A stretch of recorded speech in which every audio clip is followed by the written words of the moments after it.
Hey everybody, what's up? Back again today with another video. And this time I'm going to do something that I wasn't sure I was going to do, but, everybody else is doing it, so I might as well do it too. And it's going to be my top 5 games of 2011. And, actually it's not. I'm lying. It's not going to be my top 5 games of 2011. It's going to be my top 5 Japanese-developed games of 2011. So this is just to kind of throw a wrench in the works, because, I'm tired of watching everybody's videos. Not that I don't like your videos or anything, guys, sorry. But everybody has very similar lists. Everybody has Skyrim and Batman and, Dark Souls and Zelda and whatever. But all those games are, on everybody's list, and that's boring. Everybody has the same list. So I don't want the same lists. I've got a totally different list. And, some of those games I mentioned were Japanese developed, but they're not on my list because, not to be different, but it's just I actually don't like them. So, hate below. But anyway, let's get into this. So, my number 5 game is Akihabara Trip for the PSP. Now, this one, not released outside of Japan, probably won't be. But this game is goofy and crazy, and it's an action RPG that is pretty interesting. The idea is that you're fighting vampires in Akihabara, and the vampires are kind of attacking otaku for some reason that's in the game. I'll explain later. I'm going to do a review on this game eventually, but I won't ruin the review now. But anyway, this game, it's kind of about killing vampires, but the way you kill vampires is by tearing their clothes off. So, it's kind of a game for people who like games and people who are lonely nerds. So, if you're a lonely nerd and you want to rip clothes off schoolgirls, this is the game for you. But actually, beyond that, beyond the obvious pandering, it's actually quite fun. I found myself enjoying it way, way more than I should have. It's got a lot of goofiness to it that I mentioned, but it's self-aware of how goofy it is. So it adds a lot of kind of self-referential jokes and kind of poking fun at gamer culture and otaku culture in general.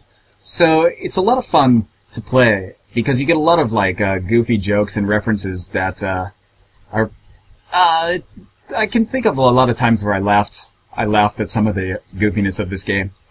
But anyway, I'll do a review on it later. But for now, this is my top 5 game of 2011. Well, made by Japanese developers, of course. So my number 4 game of 2011 is going to be Shadows of the Damned by Grasshopper Manufacturer. And Grasshopper Manufacturer is fronted by Suda Goichi, or Suda 51 if you didn't know the 51 was supposed to be Goichi. But, yeah, this game sold nothing. Nobody bought this game, which is a shame, really, because it was one of the most fun games I played this year. A friend of mine sent this game to me from the US, because it wasn't out in Japan yet, actually. It came out in the US before Japan.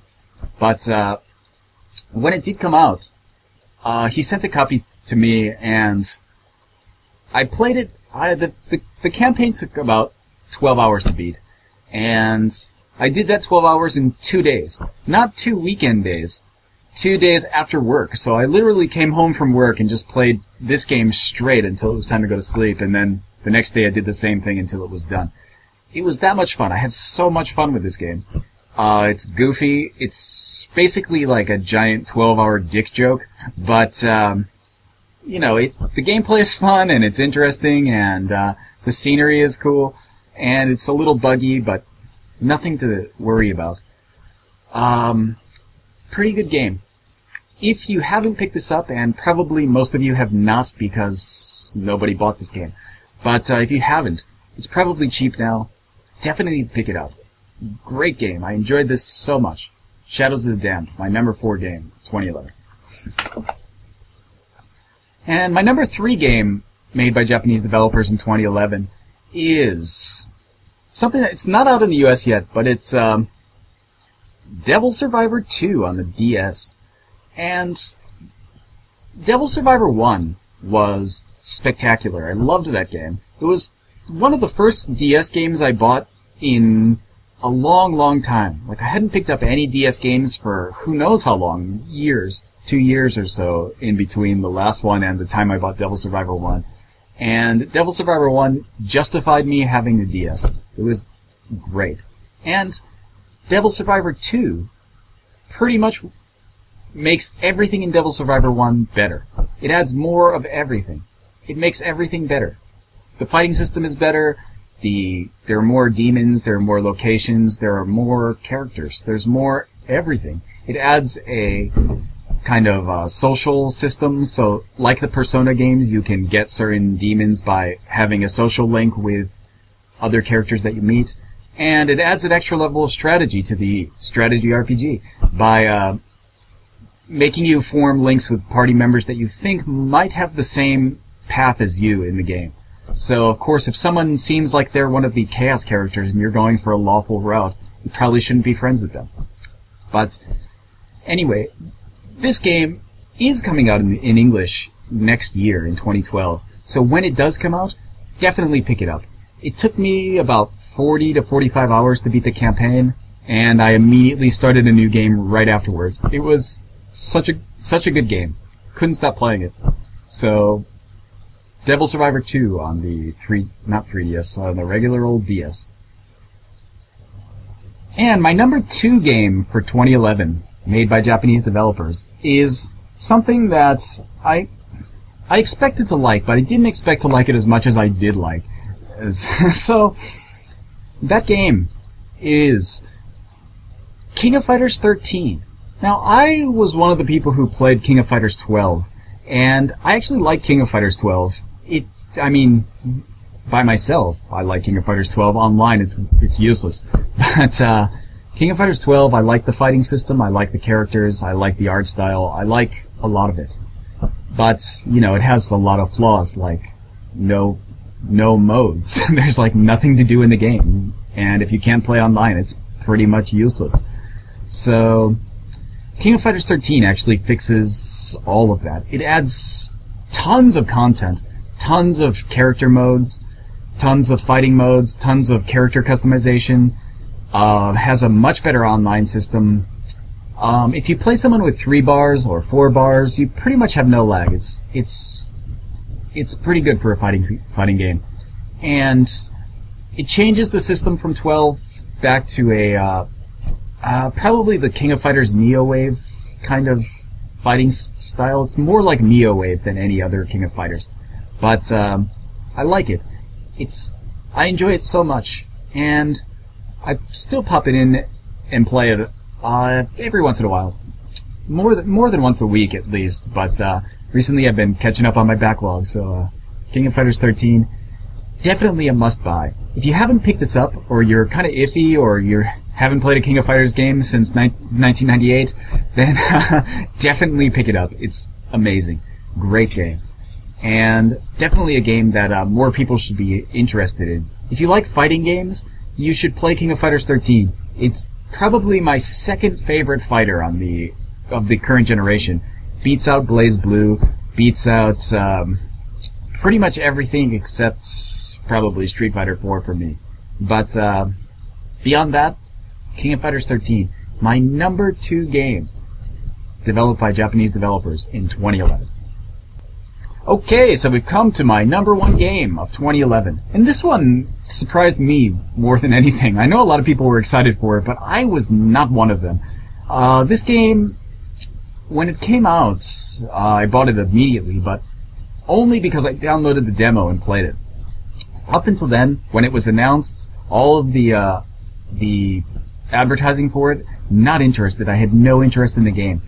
But once the demo came out, I downloaded it just to see what the game was like, and immediately I fell in love with it. It was just perfect game for me. Like, there was nothing about it I didn't like playing the demo. I thought it's challenging, it's fun, it's interesting, has a good story, and altogether, it was my number 1 game made by Japanese developers in 2011.